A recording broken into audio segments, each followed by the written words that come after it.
This is Philadelphia Eagles Now. My name is Chase Senior. Thanks for hanging out here with me. I cannot wait for this game on Sunday Night Football between the Eagles and the Lions. This Eagles schedule here in 2025, it's a very difficult one. The plus side is we get to see a lot of the top teams across the league, and the Lions are that. Here are my keys to the game, matchups to watch, what Philadelphia must do in order to win this game, and I will give you my prediction as well. And let's begin here by setting the foundation for what we're getting into here, a sneak peek into what you can expect from this Lions ball club, which is one of the top teams in the National Football League on both sides of the football. Number 2 in points per game on offense, 6th in yards per game, 4th in yards per play, 21st on third downs. They make up for that by not moving the chains, by being very efficient inside the red zone. Number 4 there with a 68.4 red zone touchdown scoring percentage, meaning when they get inside the 20, they're scoring touchdowns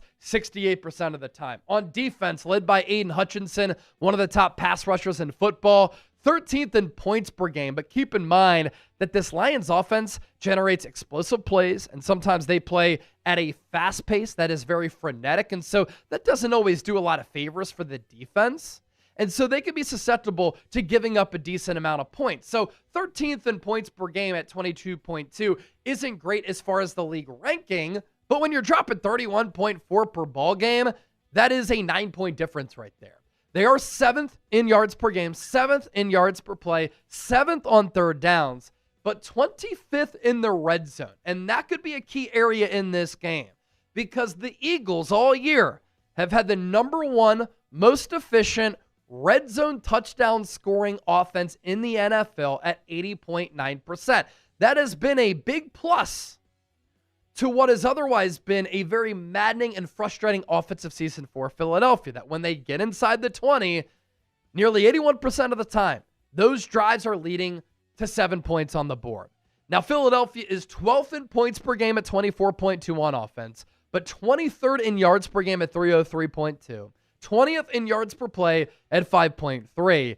They have struggled on third downs, 34.8% there. The defense is really rising up in some of these categories, and it's led by their pass rush being a lot more dynamic the last couple of weeks. 10th in points per game, 18th in yards per game, 13th in yards per play, 26th on third downs. They need to get better there, and that improved pass rush should help a little bit on obvious passing downs. But when the opposing offense gets inside the red area, Eagles do a good job of bending but not breaking and forcing field goals. 48.1% red zone touchdown rate. That is number 4 in the NFL. As far as my keys to the game and the top matchups to watch, I can't wait to see Amon-Ra St. Brown, one of the top wide receivers in football, go up against Quinyon Mitchell and Cooper DeJean. Once again, Amon-Ra is having a fantastic year. 82 targets, 64 catches, 693 yards, and 8 touchdowns going into Week 11 here. And why I mentioned him going up against Q and Coop, the Lions use him all around the field, just like Ben Johnson did in years prior. He is lined up in the slot 213 times. So you'll see him go up against DeJean there. He's lined up out wide for 278 snaps. Wouldn't surprise me if the Lions use him out wide on the Adoree Jackson side quite often. And then they'll do some trickery with Amon-Ra from time to time. He's been in the backfield for 9 snaps. But that's what makes him a dynamic player and a mismatch nightmare, because the Lions will put him anywhere on the field to try to exploit the defense and take advantage of his vast skill set. Key to the game number 2. Will this Philadelphia Eagles pass rush eat against Jared Goff? Obviously, the Eagles have gone up against mobile quarterbacks this year. They've gone up against pocket quarterbacks this year. Jared Goff is immobile. He cannot move around. He will not hurt you with his legs, at least very rarely. If he does, it's because everybody else drops back in coverage and there's plenty of real estate in front of him. He is very slow-footed. He is a traditional drop-back pocket quarterback. And so if this Eagles pass rush can bring it, which they've done in the last 2 games, I really like the Eagles' chances of winning. Historically as well, Jared Goff's splits playing inside compared to outside are a lot different. He struggled in the outdoors, especially in cold weather. He's a California guy. This year, though, to his credit, his stats are actually pretty even in a dome compared to outside. But as the weather starts to get a little bit colder, we'll see if that changes at all. It's not expected to be crazy cold on Sunday night, moderate temperatures for a mid-November game. But going back to this Eagles pass rush, against Jordan Love, they pressured him on 17 of his 42 dropbacks. That was the second highest pressure rate that Love has experienced this year. And when he was pressured, he went 3 of 12 for 21 yards and 3 sacks. And that Eagles pass rush was led by their newest acquisition, Jalen Phillips. He had 6.5 sacks in 8 games under Vic Fangio back in 2023. And I thought that the scheme familiarity was going to be huge for the Eagles making this move, in the sense that he was a plug-and-play starter right from the jump and played a ton of snaps in his first game because he didn't have to get caught up with the scheme. He already knows it. And he said one of the more exciting things about coming to Philadelphia is teaming back up with Vic Fangio, and he was one of the only players with that soft Miami team that liked that hard coaching from Fangio. And in that game against Green Bay, he took over. He dominated. 8 pressures, 7 hurries, 2 quarterback hits, a 19.4% pressure rate. He had 1 forced fumble, 1 fumble recovery. Reed Blankenship kind of gets credit for that, but Jalen Phillips blew up the play and helped to dislodge the ball, and he did lead the charge on that play of stuffing Josh Jacobs on that 4th and 1. Shout out to Moro Ojomo too, right? Inside zone this way, inside zone this way. So that's what that pass rush did against Green Bay. The game before that, before the bye week, this Eagles pass rush also came alive against Jackson Dart. 18 pressures on 24 Dart throws. They sacked Dart 5 times. That Giants offensive line had been playing well, and they registered 12 quarterback hits. You had Phillips balling out against Green Bay. Jalen Hunt played well against the Packers. Against the Giants, Jalen Hunt had one of the better games of his career. This is a significant development because he's really started to turn it on after a slow start to the year. Nolan Smith had a sack of Jordan Love coming off of IR against the Packers. And now you add Jalen Phillips to the mix with Moro Ojomo, Jalen Carter, and Jordan Davis along the interior.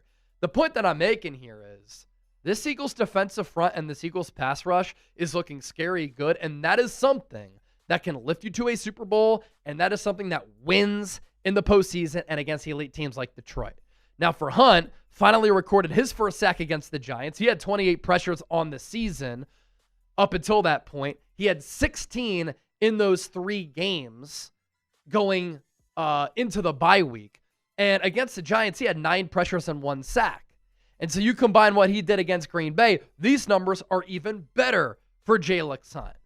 And so important to emphasize that if the Eagles can get pressure on Jared Goff, he's not mobile. He's not going to be able to break contain. You don't have to really worry about that with the disciplined pass rush lanes. And if you do pressure him, he is prone to turning the football over. It's not going to be easy because of the scheme, the play calling, the weapons that the Lions have, and their offensive line, pretty damn good. You have Taylor Decker at left tackle, Coyote Awasika at left guard, Graham Glasgow takes over at center, Tate Ratledge, a player who I really liked in the pre-draft for Philadelphia because of that Georgia connection and that beautiful mullet, is at right guard, and then Penei Sewell at right tackle. Key to the game number 3, matchup number 3. The Eagles' run defense will be tested. And I think so far this year, they've been pretty good, but they haven't been great. And this Lions backfield has an interesting dynamic to it. Jahmyr Gibbs is the flash. His pull-away speed, some of the most electric pull-away speed that you will see at the position in the NFL. But he gives you physicality too and a pass-catching threat.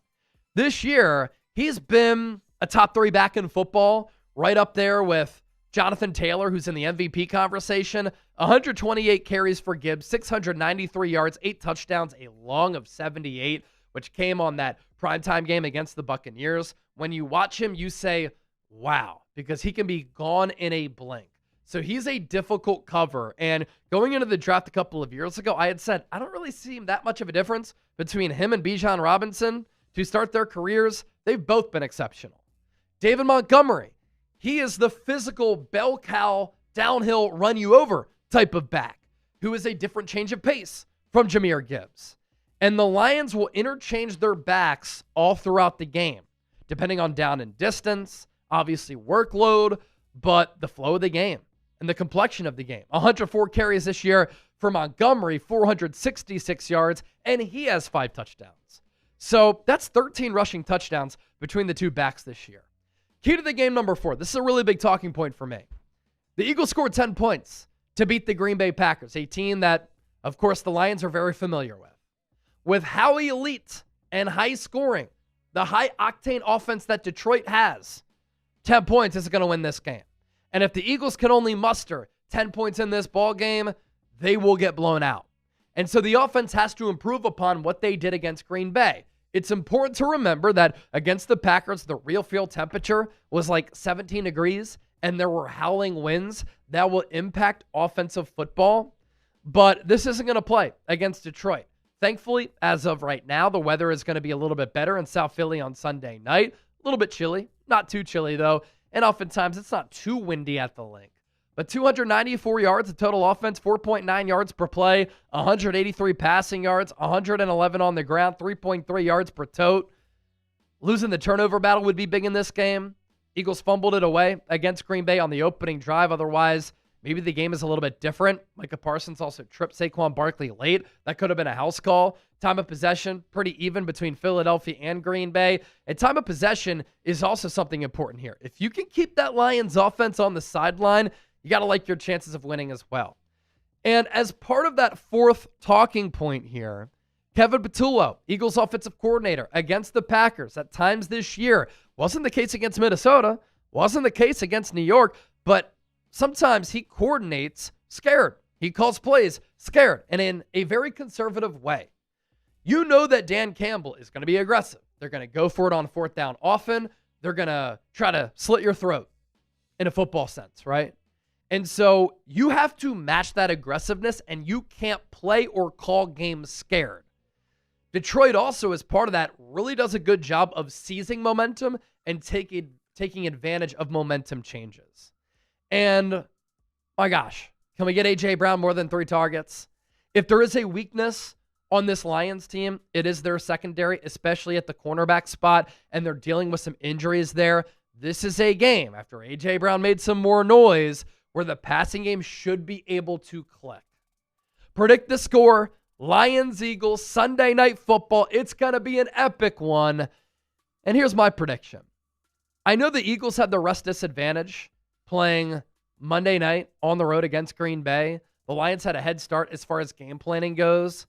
But the Eagles have really risen up in these big spots all year, and they get up for these types of games. They know the importance that this game can play by season's end as far as the seeding goes. They're at home. They're fired up. They dealt with some noise this week. I think they're going to be motivated. And I think Philadelphia wants to show everybody that when we play our best football, we are the best team in the NFC. And they want home field advantage this year to go through the link.